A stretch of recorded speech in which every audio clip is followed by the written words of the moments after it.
La Trastienda Barroca, un podcast de Bretxa, con Pablo Gigosos y Marina Cabello del Castillo. Bueno, Marina Cabello del Castillo, aquí estamos otra vez. Hola Pablo, ¿cómo estás? ¿Todo bien? Bien, muy bien. Vamos a ver hoy cómo va este tema, que nos ha costado. Hemos tenido que buscar muchísima información, ¿eh? Sí, es un tema demasiado grande. De hecho, yo creo que va a ser más largo este podcast que otros Sí, que ya hemos sí, hecho. sí, pero igual de interesante. Bueno, me parece muy interesante y que incumbe a todo música, a toda persona, de alguna manera u otra. Exacto. Creo que es así. Y vamos a hablar de la pedagogía. Exactamente. Bueno, pedagogía musical, claro. Sí. Ya, eso ya si no sería eso otro... Que va a ser un tema Otro que cuando melón. empezamos a hablar de hacer este podcast, sí que teníamos claro que de esto queríamos hablar en algún episodio. Totalmente. Sí, era como uno de los primeros, ¿no? que Ujú. queríamos hacer. Vale.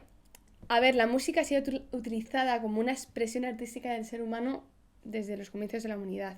Tenemos evidencias de su uso hace más de 40.000 años a través de pinturas y restos arqueológicos de instrumentos como sonajeros y también flautas. Así que podemos afirmar que la música ha estado ligada siempre a la historia del hombre. Y es así. Ujú. Y quiero hacer un pequeño repaso rápido por un poco la historia, un poquito de la pedagogía, pero realmente rápido. Vamos a seguir, mejor dicho, con Platón, que dice en su obra La República, en 380 a.C., formemos nuestros guerreros comenzando por la música más bien que por la gimnasia. Él consideraba que la música tenía una influencia decisiva en la formación del carácter y que debía enseñarse desde la infancia, desarrollando la voz y el aprendizaje de un instrumento. Qué importante.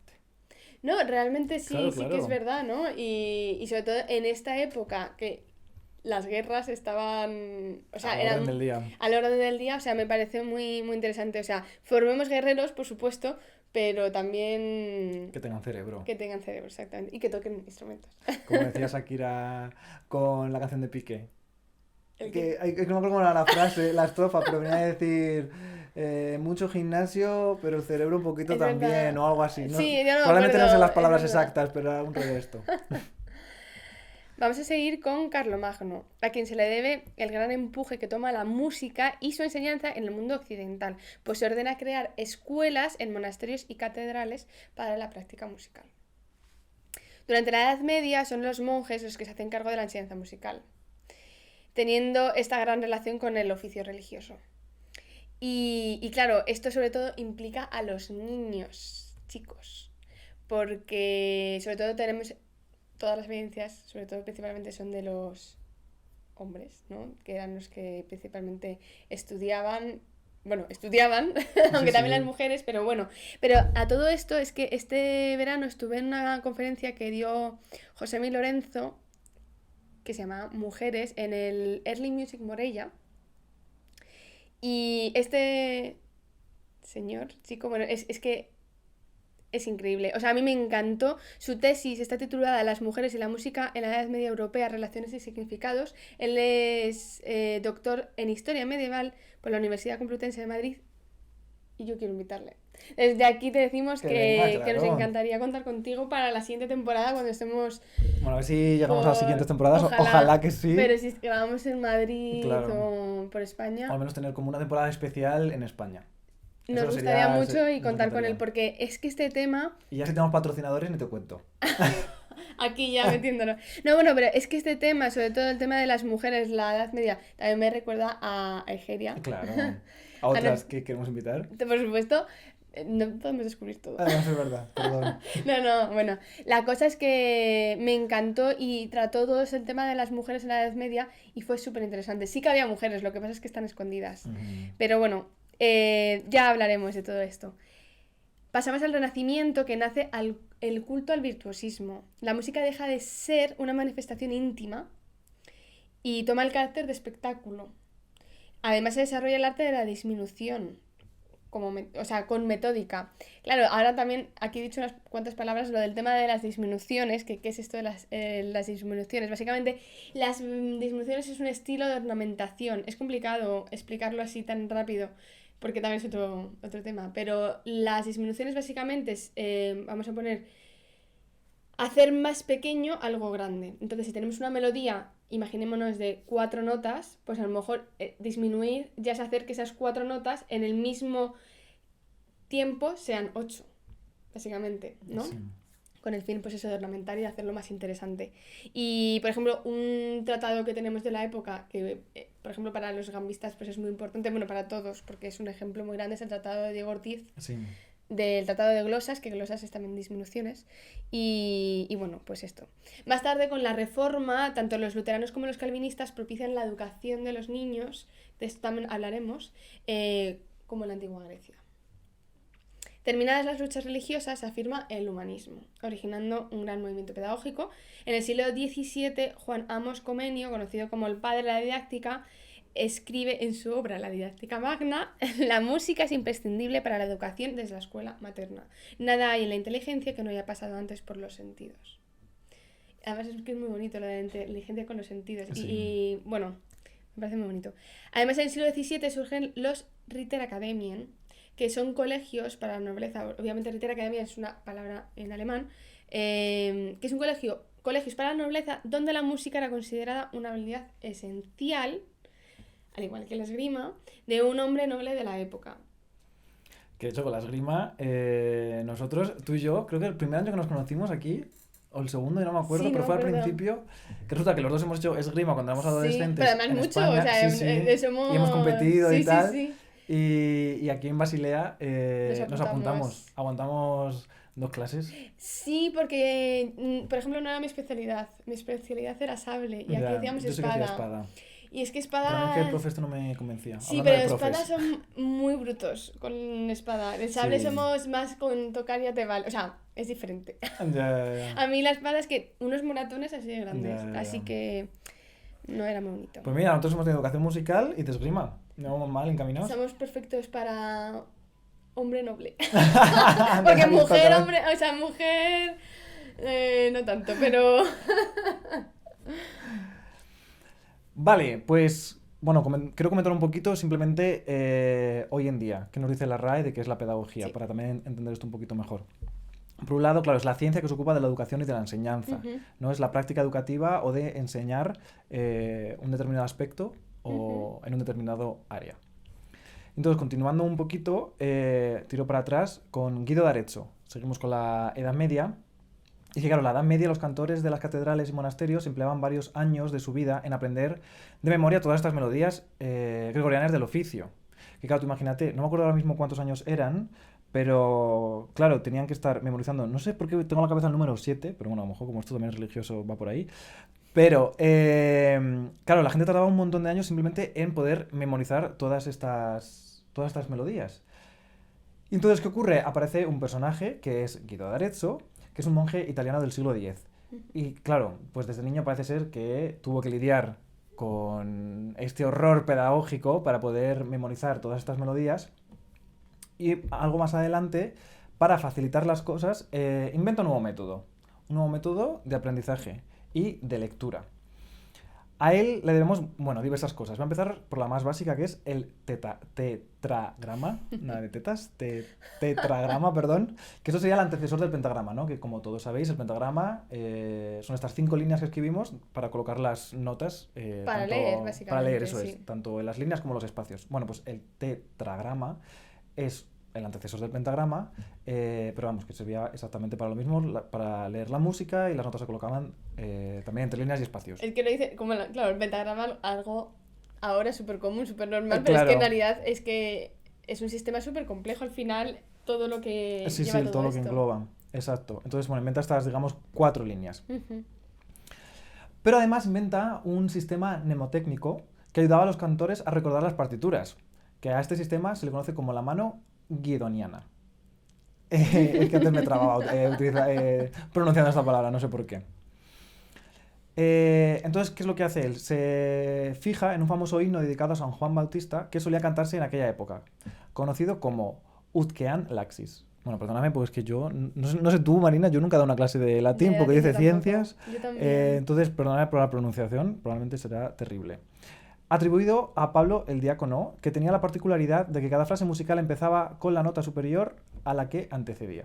Entonces, bueno, os colocaré aquí el himno para que podáis verlo, pero era muy curioso, porque las frases, las estrofas, pues claro, era ut quean laxis, resonare fibris, mira gestorum famuli torum, tuorum, bueno, no sé cómo se pronunciará, labi reatum sancte Ioannes, ¿vale? Que bueno, en castellano significa para que tus siervos puedan cantar bien alto, las maravillosas de tu vida, borra la pena que asoma en sus labios San Juan. Es que creo que te has saltado el sol, pero bueno, ya ¿Me ha saltado el sol? Creo que sí. No importa. Bueno, no Pero importa porque lo que yo quería explicar es que, claro, lo que él coge este himno que ya está escrito y utiliza para las notas ut, re, mi, fa, sol y la primera sílaba de cada estrofa. Ujú. Que, ojo, esto es muy interesante. Yo me acuerdo cuando lo Sí. aprendí, porque hoy en día seguimos utilizando este sistema.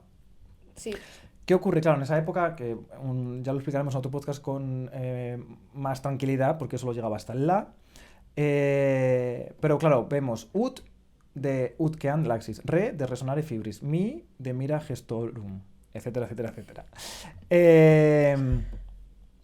Entonces, además de poner el nombre a la primera sílaba, decide colocar a cada sílaba, utiliza la mano como método para explicar y para guiarse dentro Sí. de la música, para enseñar a los estudiantes o bueno, a los niños que estaban en las catedrales, para marcar dónde estaba cada sílaba. En plan, ut, re, mi, fa, sol, por ejemplo, y la. Bueno, por ejemplo, no es así, pero es que hay muchos acordes, Sí, sí, entonces, claro, sí, según sí. el acorde en que se está, pero bueno. Y de hecho hay mucha iconografía con la mano, así, Sí. que era para justamente eso. Exacto. De esta manera, para memorizar y ensayar una melodía, bastaba con recordar los movimientos de la mano, era como tener aquí tu propia partitura. Además del hecho de que el papel era algo muy caro. Entonces, en esa época no había tanto papel para distribuirlo entre todos los alumnos, de una manera muy sencilla de que el profesor pudiera indicarles en la mano qué nota debían de cantar Exacto. los estudiantes o bueno, Sí, los sí, sí. cantores.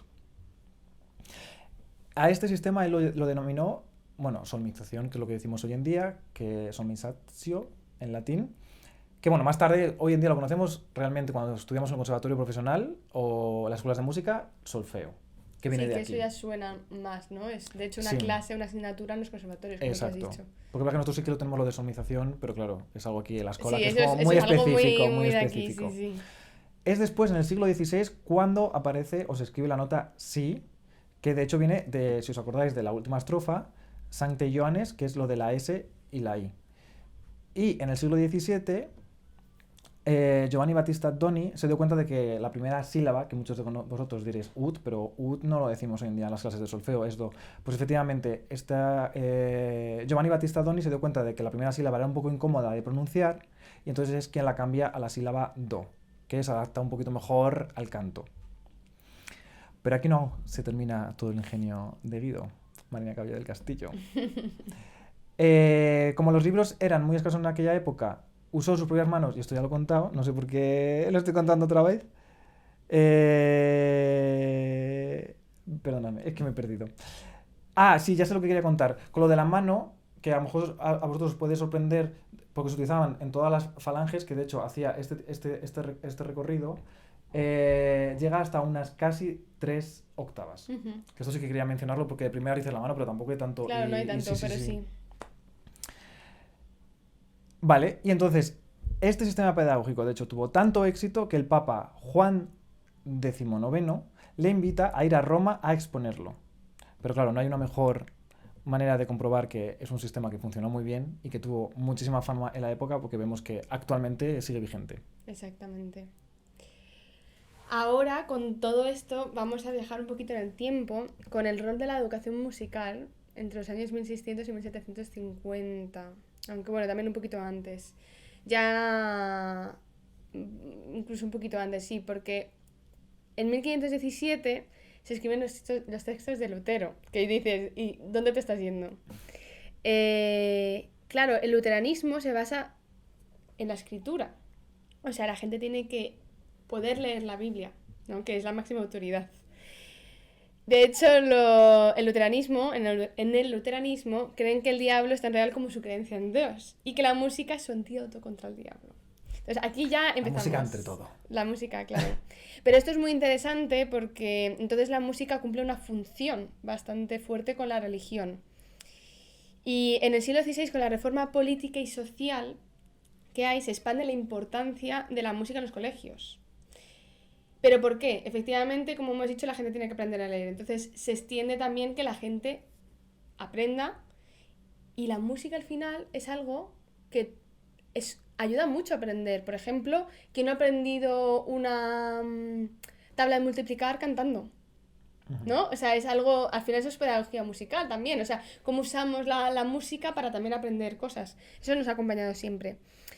De hecho también ayudaba mucho para aprenderse los salmos cantando. O sea, que en los colegios tenemos música. Y un dato curioso es que un profesor de colegio, si no cantaba, no era un buen profesor. O sea, no servía para dar clase, básicamente. Y también recomienda la práctica musical diaria. Esto es solamente una recomendación. Habría colegios que lo seguirían, habría colegios que no seguirían, no lo sé. Pero a finales del siglo XVI el estatus académico de la música se va perdiendo. Y esto me recuerda un poco a la actualidad también, ¿no? Que la música es verdad que se da en los colegios, pero no tiene el estatus académico que tiene a lo mejor la clase de matemáticas. O sea, quiero decir, o por ejemplo la clase de educación física o la clase de plástica, creo que son las tres Marías, y eso es una pena, porque además también la educación física, que no tiene nada que ver con la música, me parece súper importante también para nuestro propio desarrollo, y súper importante para estar bien nosotros. La música, como con el COVID hemos visto que también el arte en general, lo importante que es para todos. Para toda la sociedad. Sí, no solamente para nosotros, obviamente, que somos músicos, y el arte más de lo mismo. Pero también es verdad que vemos que si tu hijo a lo mejor suspende matemáticas, pues es horrible, pero si suspende música, ¡ay, qué risa! Bueno, no pasa nada, ¿no?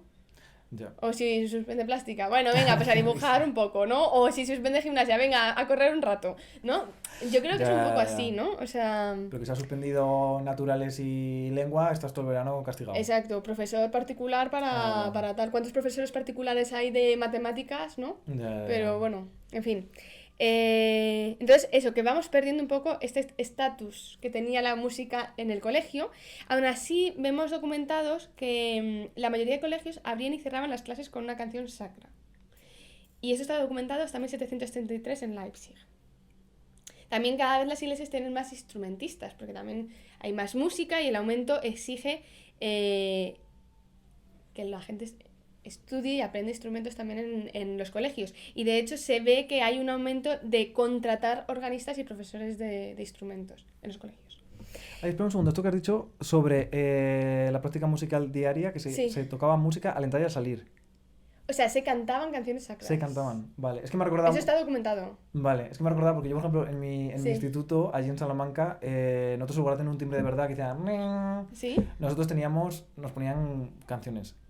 Pero de verdad. O sea, yo estoy seguro de que hoy en día no me sorprendería nada que estuvieran poniendo Rosalía y Aitana. O sea, ponían canciones... Sí, habituales. A veces que de pronto al conserje o que lo llevara según el día, porque se iban repartiendo, la playlist la iban repartiendo entre los profes o los conserjes. Entonces a veces era como más clásico, más rock, más tal. Sí. Pero sí, normalmente eran cosas de actualidad. Bueno, es interesante, ¿no? Estaba guay. Vale. Los Bachs, Johann Sebastian Bach y Carl Philipp Emanuel Bach, fueron los dos últimos grandes compositores de la música luterana. Y es que los compositores y músicos cada vez encontraban trabajo más difícil porque no era suficientemente satisfactorios en los colegios y en las iglesias. Entonces eso se va disminuyendo poco a poco. Y claro, todo esto es interesante porque me voy a ir un poco del tema, pero es una reflexión. Y es que ¿cuál era el significado de la interpretación a oposición del significado de componer? Estamos viendo que en el luteranismo la música tiene una función mayoritariamente religiosa, ¿no? Y claro, muchas historias de la música nos centramos en la música, también con una visión también quizá más moderna, y no nos fijamos tanto quizá en el contexto y por qué se ha hecho esta música.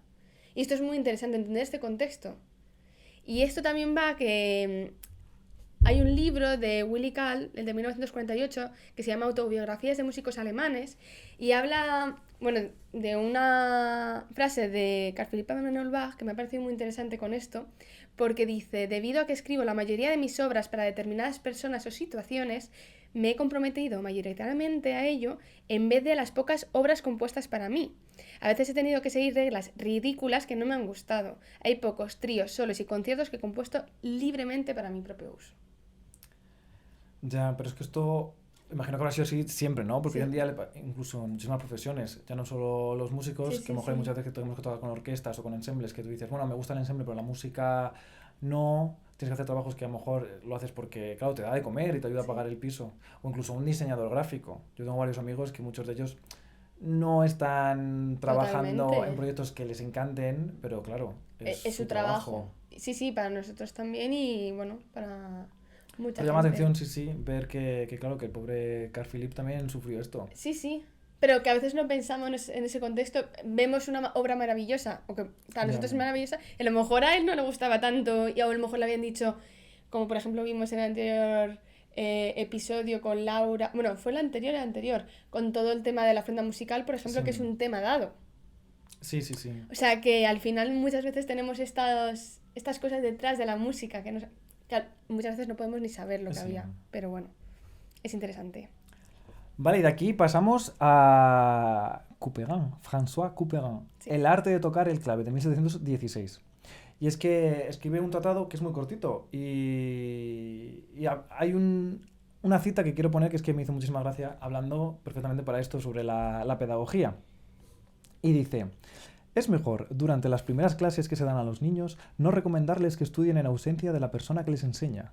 Los pequeños son demasiados indisciplinados para someterse a mantener sus manos en la situación que se les ha prescrito. Yo en las primeras lecciones que doy a los niños me llevo, por precaución, la llave del instrumento con el que les enseño, a fin de que en mi ausencia no puedan desordenar en un instante lo que tan cuidadosamente les he transmitido en 3/4 de hora. ¡Qué maravilla! Sí, totalmente. Además, qué razón, ¿no? Porque encima tú y yo los dos que damos también clases privadas y a veces a niños, y es normal, yo lo entiendo, cuando tú eres niño estás tocando un instrumento, quieres toquetear y jugar, Sí. ¿no? Es algo nuevo y es algo que te está gustando un montón. Y es verdad que, claro, empiezas a practicar durante varias horas, si a lo mejor das clases una vez a la semana o lo que sea, vas viendo, vas toqueteando y es verdad que estropeas quizá un poco la poca técnica que te han dado Sí, en la sí, clase. sí. Entonces, puedo empatizar con Couperin que decidiera hacer este tipo de cosas. Sí. Y la otra cosa que me llama la atención de esta cita es el hecho de que diga que sus clases eran de 3/4 de hora. Que claro, nosotros hoy en día, por ejemplo, son de 1 hora. Sí, los conservatorios son de 1 hora, efectivamente, y a veces para niños pequeños es demasiado. Depende, es que Ya, depende del niño, imagino. depende Yo del nunca niño. pensé que fuera demasiado. En Suiza muchas veces son de 30 minutos, ¿eh? En la mayoría de Musikschule son de 30 Ya, minutos. pues es otra. Pero luego hablamos Luego un poco, hablamos de hablamos esto, de esto y pero es que comparamos. eso Pero quizás se queda claro, corto. es otra. Algo que quería decir algo sobre lo que has dicho antes, que has dicho lo de los niños. Ah, lo de las manos. Pero esto también, en general, algo por ejemplo que yo recomiendo mucho es al principio dar muchas clases. O sea, por ejemplo, tú cuando eres profesional o más mayor no necesitas clase cada semana. Por ejemplo, en superior a veces son cada 2 semanas. Incluso tengo compañeros que han tenido clase una vez al mes. Pero bueno, Sí. esto es... Pero en plan que se las ponen sí. todas juntas, Sí, dan un sí, montón sí, de exacto. horas. Pero bueno, esto... Pero al principio me parece fundamental tener muchas clases seguidas. Porque efectivamente muchas veces el desarrollo de la técnica requiere Claro. a una persona que te vaya corrigiendo. Porque es normal, o sea, es así. Y las cosas te las tienen que repetir 50 veces muchas veces Sí. para que se te queden. Y incluso tú mismo a veces no te das cuenta del error que estás haciendo. Efectivamente. Es que es así. Vale. Pero es que me encanta el Tratado de Couperin y yo quiero hablar un poquito más de él. Adelante. Otra cosa que Couperin recomienda es empezar con el clave alrededor de los 6-7 años. Que esto también es interesante, ¿no? Aunque dice que eso no quita que puedas empezar más tarde. O sea, vale, es mi recomendación, pero si empiezas más tarde no pasa nada.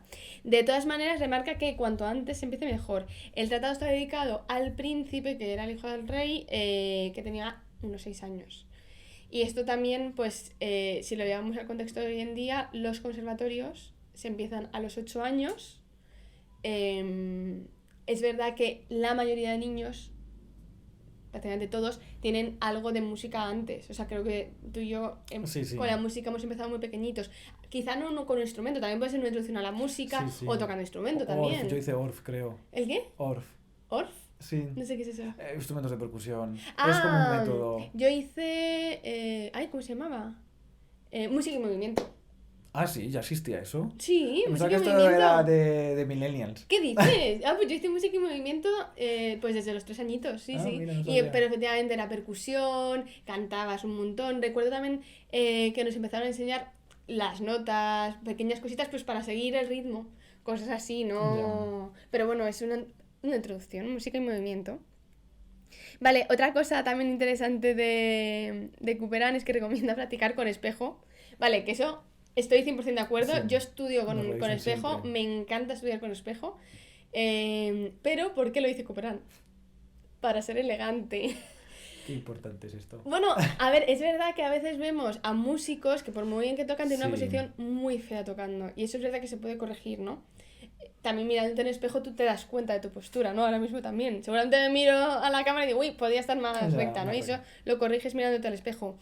Pero otra cosa también curiosa que dice Cooperán es que se mantenga el contacto con el público si se toca de memoria. Entonces, claro, yo me imagino tocando así, o cómo, es que Ya. es muy curioso. Hoy en día eso no se hace. No, queda raro. Además, a mí me pasó cuando estaba estudiando el superior en Holanda. Ajá. Y esta vez es que, claro, estás empezando, creo que estaba en segundo de superior. Y entonces estaba haciendo muchos experimentos en general con todo musical, con la vida. Y en uno de ellos, una de las audiciones que teníamos, claro, iba de memoria y dije, vale, voy a mirar al público a los ojos, porque estaba como convencido de, a lo mejor así puedo transmitir más y llegar más. Entonces que era como que... Y a mí, de hecho, se me hizo un poco raro. Pero dije, bueno, a lo mejor es algo nuevo, pero no. Luego recibí por mis compañeros el feedback de... Pablo, tú eres muy raro, ¿por qué has hecho esto? Y yo también lo he sentido así, no, nunca más. De hecho, es verdad que yo como público, cuando un músico a lo mejor se te queda mirando, es raro. tenso. O sea, sí, te sientes ahí tensión. Yo como público lo he notado. Sí, a lo mejor a mí sí me gusta mirar al público, o sea, no mientras toco, pero sí me gusta fichar a ver quién está por el público, a ver si conozco a alguien, y sí que soy de mirar. Hay músicos que no miran nunca al público. Yo sí que me gusta, a lo mejor en un momento que no toco, lo que sea, decir, anda, mira, ahí Sí. está Pepito. Pero no mientras estás haciendo una frase musical. No, ¿te imaginas? Es un poco- Ya, claro. No, eso no. Bueno, y aparte está el tema de Cooperán, que no escribe instrucciones sobre la música teórica y notación. Que esto no significa que no lo hiciera en clase.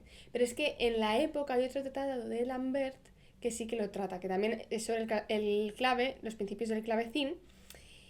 Y claro, pues seguramente puede que usara el tratado de Lambert, puede que lo explicara. Al final, pues eso, nosotros tenemos los textos, no sabemos lo que harían en clase, y que no lo escribiera Cooperán no significa que no lo hiciera. De hecho, algo que quiero comentar es sobre las diferencias pedagógicas que nosotros, como españoles que vivimos en Suiza, vemos. Nosotros hemos estudiado el máster de pedagogía en nuestro instrumento, o sea, tú de traverso y de viola de gamba. Y aquí es algo curioso, o al menos algo que a mí me ha sorprendido bastante, es que no hay conservatorios para niños, como en España, por ejemplo, en otros sitios, en otros países europeos sí, por ejemplo en Francia también tiene un sistema parecido. Sí. Pero aquí no, están las Musikschulen, que son básicamente escuelas de música. Es verdad que el nivel es bastante alto, sobre todo de los profesores. De los profesores sí, ¿Sí? de los alumnos no, porque para mí es un poco como babysitting. Bueno, es que hay de todo, porque luego también hay gente que ellos pueden llegar a un conservatorio superior, eso sí que es verdad. por supuesto. Pero lo que quiero decir con todo esto de la teoría, perdón, es que, por ejemplo, en los conservatorios, me centro en conservatorios, ¿vale? Porque las escuelas de música es diferente ¿Pero en hablas España. conservatorios en España o en Suiza? Bueno, no existen conservatorios para niños en Suiza. Los conservatorios Bueno, vale. de Claro que niños de aquí- España. Claro, lo que quería decir es que, Pero no existen porque, claro, aquí es todo privado. claro, el sistema es muy diferente. O sea, tú puedes apuntarte a clases de teoría, por supuesto que las hay, pero las pagas aparte. Que no sabemos qué es mejor, porque al final en España también el sistema de conservatorios funciona muy bien, pero para unos pocos. Claro, es que es un concepto sociopolítico y filosófico completamente diferente. Diferente, sí. Porque por un lado, claro, en España tenemos, que a mí me gusta, yo no digo que prefiera uno u otro, simplemente pues que se considera o se quieren centrar en una cosa o en otra. Es decir, en España, por ejemplo, a mí me parece increíble que podamos tener estos centros, los conservatorios, Sí. que se pague tan poco dinero al año Ujú. por ser centros Son públicos. públicos. Bueno, los hay privados también, pero Bueno, los hay privados, claro. hablemos de Hablo de los públicos. públicos que donde tú y yo nos hemos Sí, sí. formado. Es que no pagas nada. Sí, Yo sí. recuerdo matrículas de al año pagar 80 euros. Ujú. Bueno, yo no, claro, mis padres. O según ibas, es verdad que según avanzabas de curso, pues Era más es caro, más caro. sí. Pero vamos, que quiero decirte que jamás ha pagado más de 100 y algo. Al final, es que también tú y yo tenemos unos años de diferencia, no sé si esto habrá cambiado, pero yo recuerdo que al final sí que se pagaba más, ¿eh? No muchísimo, pero más de 100 sí, ¿eh? No, claro, pues eso, pero a lo mejor eran 150, 180, Bueno, pero yo no más vamos de a eso meter no. en esto, Pero bueno, por ya si acaso. esto Sí. tenemos que preguntar. Sí, sí. Vamos, que tú y yo profesional lo hemos acabado muy parecido. Sí, 3 años de diferencia. Sí. Pues, ¿qué era lo que quería decir? Ah, exacto, claro, entonces los conservatorios profesionales se centran en que, claro, como son estas las condiciones tan guays, porque vamos a ver, es que tener clases de instrumento 1 hora a la semana, tener clases de solfeo, de composición, de Coro. armonía, de análisis, piano, De coro, todo De- esto. Sí, es verdad. Y no pagas prácticamente nada, es espectacular. Claro, hay mucha gente que quiere acceder a este tipo de educación pagando esto. Sí. Entonces, claro, digamos que se centra... En la excelencia, pero de unos pocos. Sí, Sí. sí, claro, hay que hacer unas pruebas y entonces se entra. Sí, Y sí. entonces, pero es verdad. Y sin embargo, por ejemplo, en Suiza es una pena desde el punto de vista en que las clases son de media hora, como tú habías comentado al principio del podcast. Para los niños pequeños. La Claro, gente claro, estamos hablando de mayor niños puede pequeños. tener... sí, o sea, y de Claro, si tú hecho, pagas más, tienes más va horas de según clase. el tiempo, claro. Es que, pero aquí es que los niños, al menos la clase de gamba, empiezan con 4 o 5 años. Es que es muy fuerte. Empiezan, de hecho, muy, muy pequeños. Entonces, obviamente es que más de media hora un niño de 5 años de viola de gamba no lo puedes meter. O sea, es que... No.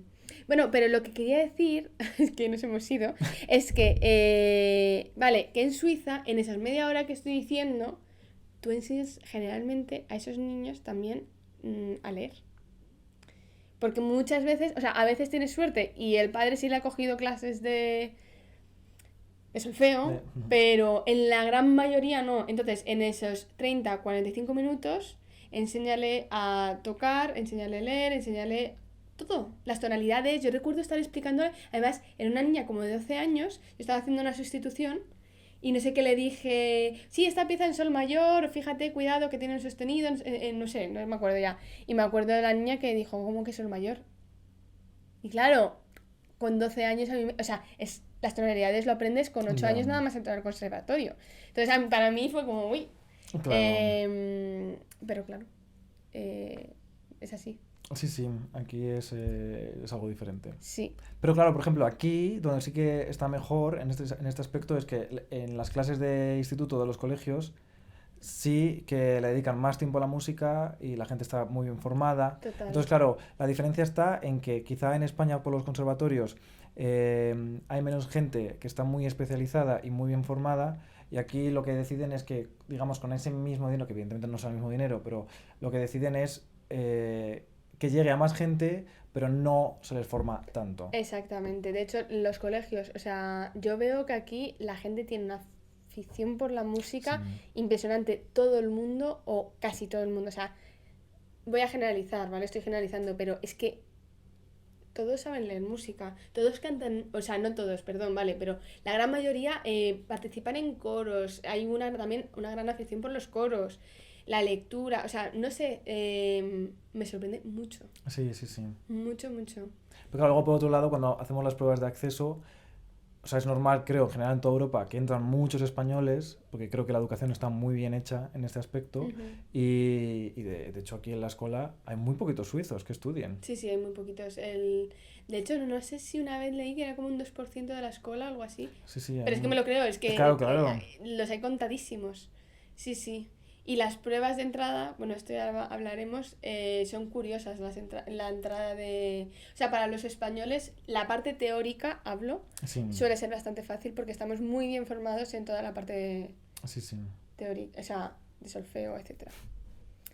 Vale, yo voy a seguir con otro tratado que es el arte de tocar el clave también, como Cooper. Lo que pasa es que está en alemán el título, pero vamos, el nombre es igual, de 1750 de Wilhelm Marburg. Y él dice, algo interesante. También dice que los profesores no siempre son los mejores los que tocan mejor y que a lo mejor son solo buenos compositores, habla de compositores. Y esto también es una reflexión que yo hago muchas veces, que no siempre es el que mejor toca es el mejor profesor, porque no tienes por qué ser buen pedagogo y tocar muy bien. Y lo contrario, a lo mejor no tocas tan bien, pero sabes transmitir súper bien.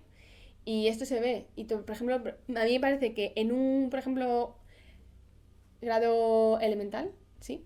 Me parece fundamental que haya buenos pedagogos, que enganchen al niño, que le sepan enseñar bien, también la técnica, ¿no?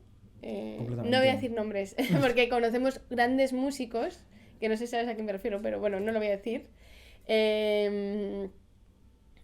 Bueno, voy a dar iniciales. C.C. No voy a decir C.C. No voy a decir No sé nada, no quién. digas nada. Dilo, y luego ponemos un No lo voy a pitillo. decir, no lo voy a decir, luego te lo digo. Bueno, pues, por ejemplo, esta persona es impresionante cómo toca. Y lo que me han contado es que pedagógicamente hablando no es tan increíble, pero no voy a decir si es él o ella, pero es realmente impresionante. Sí. Vale, y aparte también recomienda al lector que se pague generosamente al profesor, ya que dice que más de una vez ha tenido que dejar tirados a alumnos porque le pagaban mal.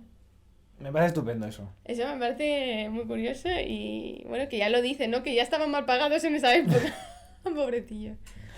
Pues hablando de pagar a profesores, Quants en su ensayo de un método para tocar la flauta travesera dice: quien quiera aplicarse a la música con provecho gozará de una ventaja considerable si cae en manos de un buen maestro desde el primer momento, que un poco lo que tú estabas comentando. Hay personas que tienen el nocivo perjuicio de creer que en los inicios no es necesario un buen maestro para aprender los rudimentos. Con frecuencia, para ahorrar, se ponen en manos de quien menos les cobra, que suele ser alguien que no sabe nada. El resultado es que un ciego guía a otro ciego. Y total, a mí esto me pasó, mi primer año de flauta travesera fue un horror. Tuve un profesor de mierda, pero de mierda, que no tenía, estaba creo que en primero de grado medio. Pero era allí en la escuela de música del pueblo, entonces había muchos así, pero vamos, y también yo vengo de una familia que no somos músicos, entonces tampoco fue culpa de mis padres porque no conocían nada de esto, ya felices de que hiciera algo de música. Pero sí, bueno, Sí, o sea, fatal. Luego el resto de años ha tenido que servir para limpiar eso. Pero esto es una lotería y también los Completamente. conservatorios tú no sabes con qué profesor vas a dar y influye totalmente luego a tu carrera. Es así. Sí. Uf, terrible, fue terrible. Luego ya, por suerte, le echaron y vino otra profesora con esa ya muy bien. Esa ya tenía superior. Ya era otra cosa. Que claro, es verdad que en otra época, antes no era obligatorio en las escuelas de música tener el grado medio. Que ahora creo que en general sí que al menos el medio lo piden. El medio lo piden, que yo sepa. Con medio ya puedes trabajar. Bueno, Bueno, imagino si es privado habrá de todo, ¿no? sí, pero me creo que suena es en general es mínimo algo sí. el medio. Vale.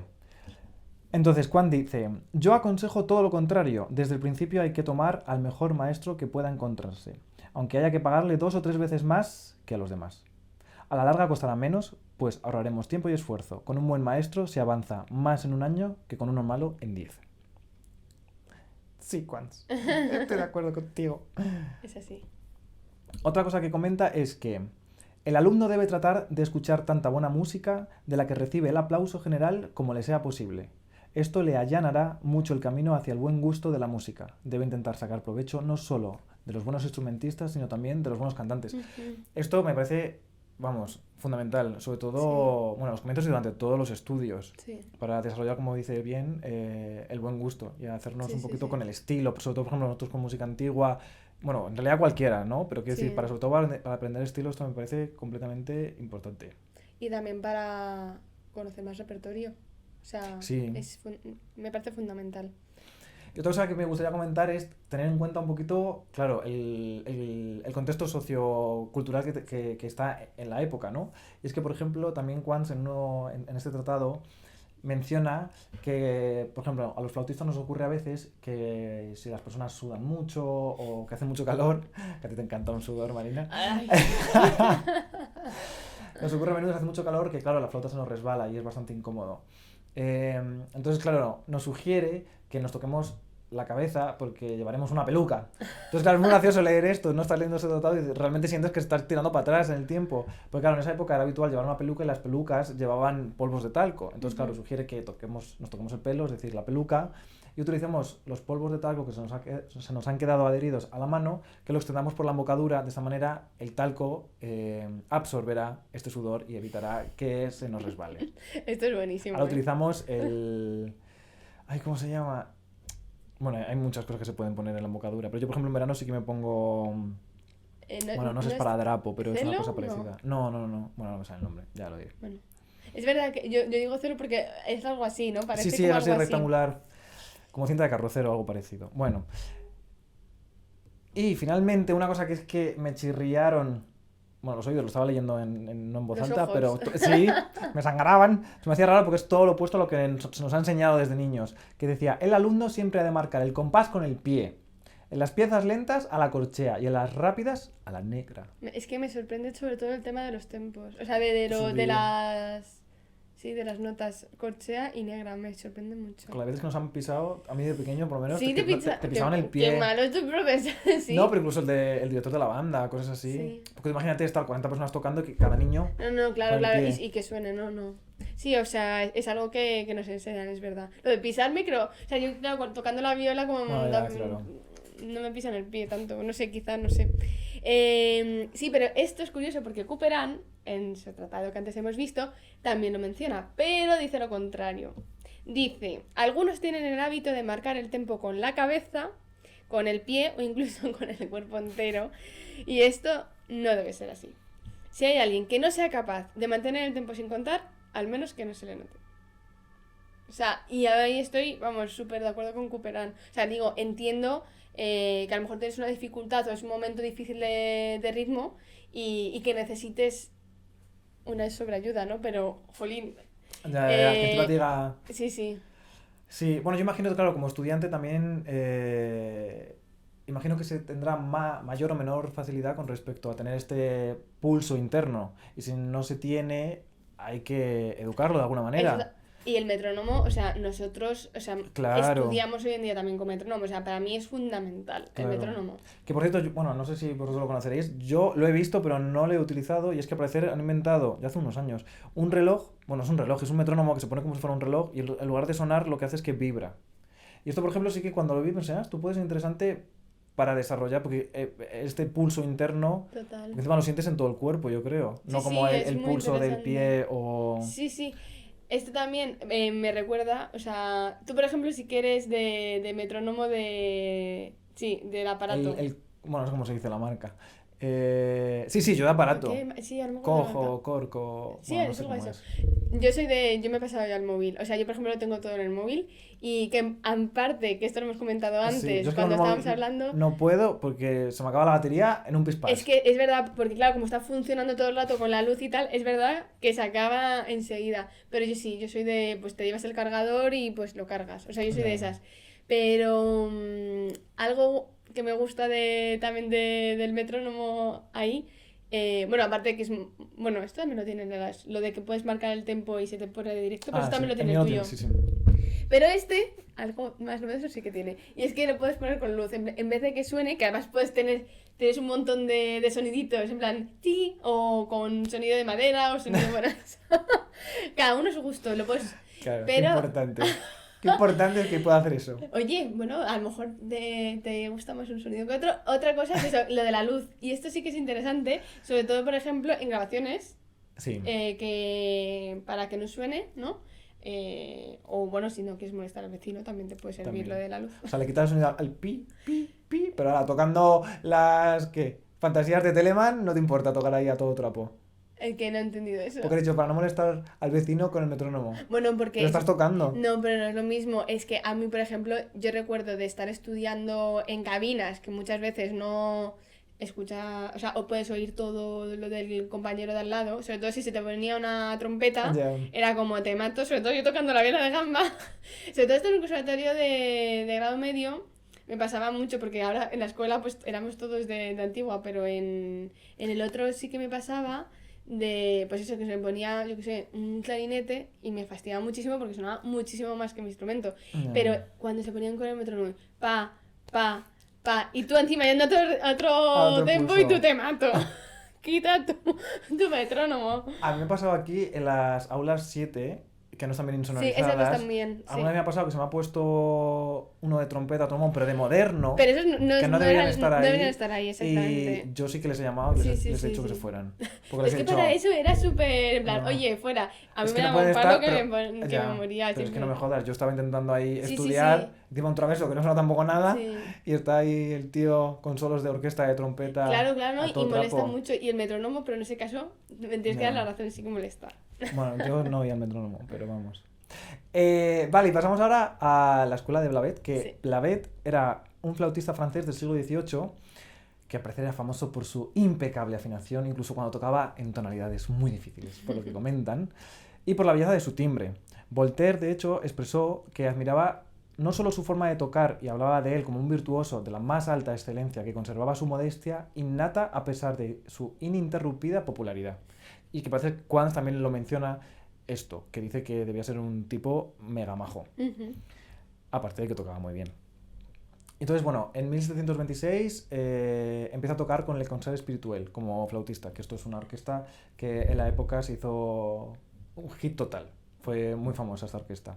Vale, pues en este libro, que es La Escuela de Blavet, de diversos estudiantes, hay un par de cosas que me han hecho mucha gracia que he encontrado. Que uno de ellos es Talliard, que era otro flautista, profesor y compositor también, que fue, después de Blavet, también fue músico en el Concert Spirituel en París a finales del 18. Y he dicho que era alumno de Blavet, lo he dicho. Sí. Vale, lo repito. Vale, hay una cosa que él menciona y es que las investigaciones médicas, o sea, él como profesor recomendaba, porque las investigaciones médicas de la época, claro, indicaban incluso que el consumo moderado de alcohol por parte de los músicos de viento era esencial para prevenir las enfermedades asociadas a esta profesión. O sea, un profesor que te recomendaba que bebieras todos los días alcohol. Imagínate, tajado a todos los conciertos. Claro. Esto el contexto también Claro, que vamos a ver el social, contexto- etcétera, o de salud, imagínate las Claro. bocas de esta gente y de la higiene Claro. dental debía ser bastante deficiente. Sí, sí. Así Se que... puede entender, ¿no? Quizá eso por desinfección. Uf, sí, yo lo Pero- desinfectaría, la verdad. Y otro alumno de Blavet, que era, bueno, no sé pronunciarlo, Gault, bueno, Ujú. otro flautista también famoso, alumno de Blavet también, y este es el quien sustituye después a Talliard en la orquesta Le Concert Spirituel. Este era un personaje muy característico, porque parece ser que el tío era buenísimo desde muy niño, desde pequeñito, y llamaba muchísimo la atención. Entonces le contratan para trabajar con la ópera. Ujú. Pero parece ser que, bueno, eso lo tenía muy creído, era una persona muy altiva y hacía lo que le daba la gana. Y tenemos una carta en los archivos de la ópera donde nos cuenta que, literal pone, es un hombre lleno de idiosincrasias. Entre otras cosas, no se ha presentado en la ópera desde hace casi 18 meses, aunque se le está pagando. Ha tocado la flauta en representaciones para la corte durante su viaje a Fontainebleau, que no sé si lo he pronunciado bien, pero ni siquiera se ha dignado a presentarse a la ópera de París para reanudar sus funciones. O sea que tenía su trabajo normal, pero a los viajes de pronto aparecía y tocaba, pero cuando volvió otra vez a París, no volvía, aunque el día anterior o los 3 días antes había estado tocando fuerte, de es muy viajes. fuerte. O sea, un puto jefe. Pero ya no solo eso, sino que es que, claro, también tenía sus obligaciones como profesor. Parece ser que no... Había alumnos que no le entusiasmaban y lo que dicen de él es que muchas veces cuando llegaban los alumnos a su casa para dar las clases, se iba a dar paseos, porque no quería dar clase. ¿Qué pasa? Que es que, claro, se hablaba de... Vamos a despedirle. Pero claro, dicen que es que era una persona muy valiosa, entonces no lo Ujú. querían echar. Sin embargo, claro, era muy joven como para jubilarlo, pero se planteaban a decir, mira, le jubilamos... Bueno, claro, en esa época yo no sé si una jubilación implicaba un sueldo. Claro, era lo sé. complicado.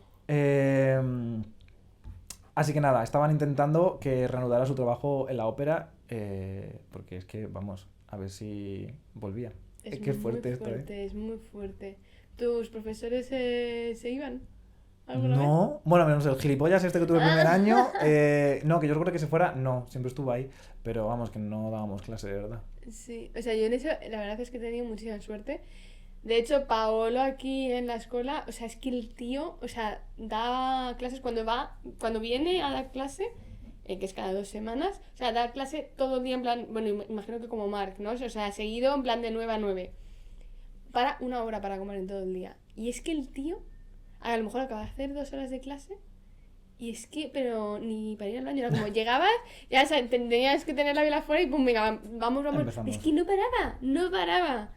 Increíble. En fin.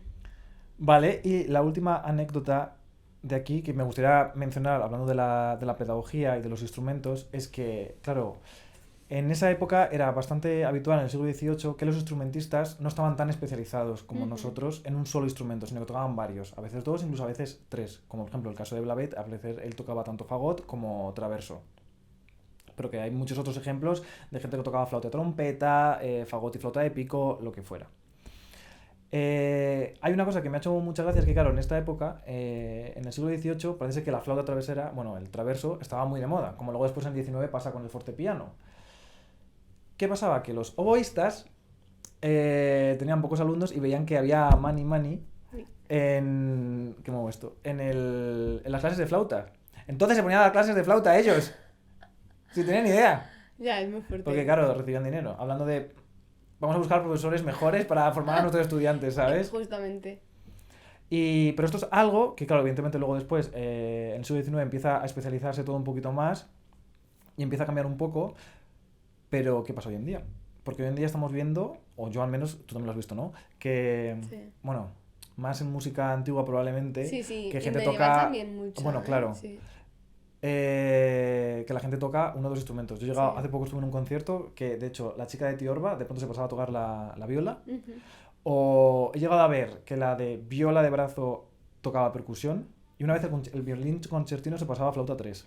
Esto fue en un concierto en el que yo toqué. Y el concertino pasaba a tocar flauta 3. Me llamó muchísimo la atención. Es curioso. Y vamos a seguir con Jean-Baptiste Forqueré, que era hijo del famosísimo Antoine Forqueré, violagambista, que le apodaban el diablo en comparación con Marie Maguet, que era el ángel. ¿En serio? ¿Lo decían así? ¿No lo sabías? No. Ah, sí. Ay, qué guay. De hecho, bueno, esto ahora lo hablaremos, pero también por la dificultad de sus piezas, puede ser, sí. Y bueno, era una persona, bueno, un personaje.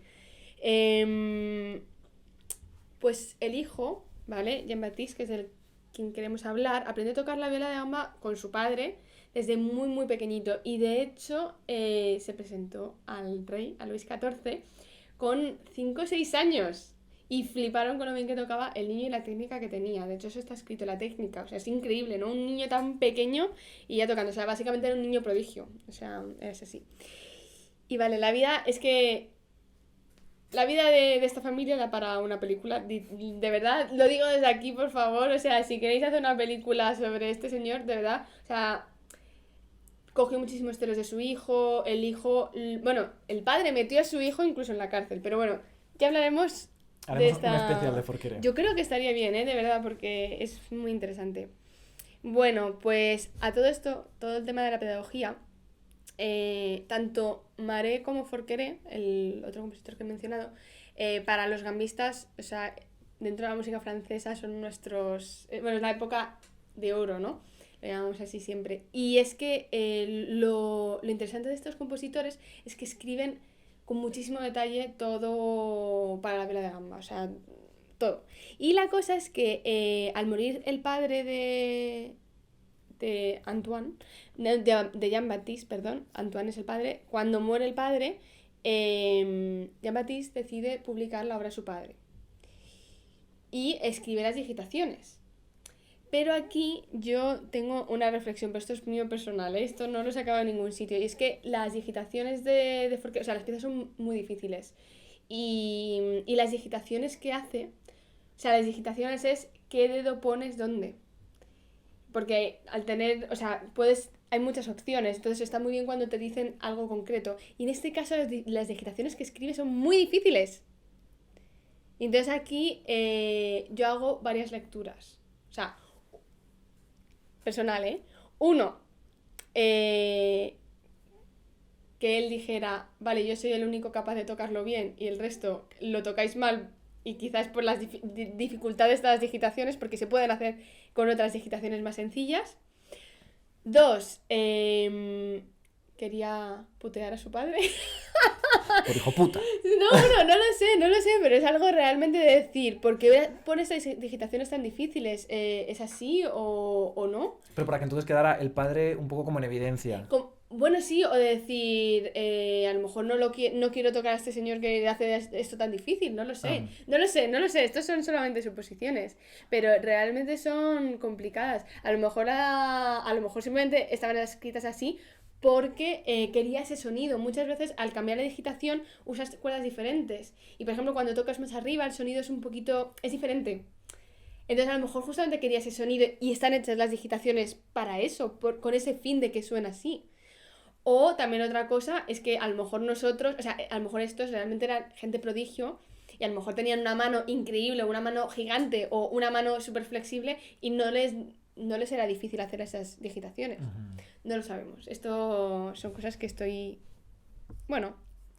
me pregunto y os lo pregunto a vosotros. A lo mejor vosotros lo sabéis. Y otra cosa interesante de Jean-Baptiste Forquer fue que el príncipe Friedrich Wilhelm, que es el sobrino de tu Federico. De Federico, de mi crush. Sí, de Federico el Grande, tocaba la viola de gamba y su secretario mantiene conversaciones por carta con Forquer. Y esto es maravilloso porque a nosotros nos queda muchísima información escrita sobre técnica de viola de gamba, sobre el setup, sobre las digitaciones, técnica del arco, está todo escrito. Esto es increíble, es una información súper valiosa para nosotros y de hecho le invitaron a Potsdam para que fuera, pero el pobre ya es que estaba bastante mayor cuando hizo esto. Pero es súper curioso, ¿te imaginas dar clase hoy en día por carta? Por carta. A ver, no estamos tan alejados, digamos, lo que hemos vivido ahora con el tema de lo del COVID. Es verdad que no es lo mismo, Vale, pero estamos hablando. Sí, nos hemos tenido que adaptar muchísimo, pero No, contábamos con pantallas, con vídeo, con micros. Yo recuerdo, de hecho, de meterme micros, o sea, para dar clases, buenos, sí. para no coger el micro del ordenador. Y aún así, la calidad del sonido... O sea, muchas veces... Yo también... Sí. O sea, yo he sido alumna de COVID y he sido profesora. También. Y recuerdo también de profesora decir, no sé si está sacando un sonido de mierda o es el sonido de esto. O sea, que al final no sabes tampoco cómo ayudar exactamente a veces porque no sabes de quién es el problema. Que a lo mejor no lo está haciendo bien la persona. Entonces, es complicado. Sí. No, pero claro, como información musicológica y para vosotros sobre todo para aprender es genial. increíble. O sea, y toda la información que nos queda, sí. Es muy valioso. Qué guay.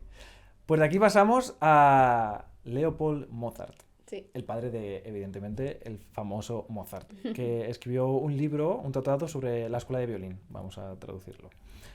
Y no voy a hablar nada de la parte del violín, pero es que cuando leí este tratado hace unos años, claro, el comienzo es que a mí me mató. O sea, no me lo esperaba para nada. Porque, o sea, empieza muy bien diciendo que, claro, por poner en contexto, va a hablar primero de la historia de la música, porque considera que los estudiantes, cuando tenemos que aprender un instrumento, primero tenemos que conocer nuestra historia. Estoy completamente de acuerdo. Esto es muy importante. Y entonces empieza. Es que esto de verdad. Inmediatamente después de la creación, Dios facilitó a los primeros seres humanos la posibilidad de inventar la excelente ciencia de la música. Adán era capaz de diferenciar los tonos en la voz humana, oía el canto de las diferentes aves, percibía cómo cambiaba de los graves a los agudos el silbido del viento a través de los árboles, y el buen creador ya le había dotado de la habilidad de cantar por naturaleza desde el principio. Pero espera, voy a seguir. Ahora hablando de instrumentos. Continúa. Por las escrituras, tampoco desconocemos que Moisés hacía tocar 2 trompetas según determinadas reglas. Sabemos del sonar de los levitas que causó la caída de las murallas de la ciudad de Jericó. Conocemos las interpretaciones musicales ejecutadas por David y conocemos, por la lectura de los salmos, que en este tiempo existían diferentes tipos de instrumentos. ¿Qué cojones? Es ¿Cómo? bastante... Es fuerte, ¿eh? Es muy fuerte.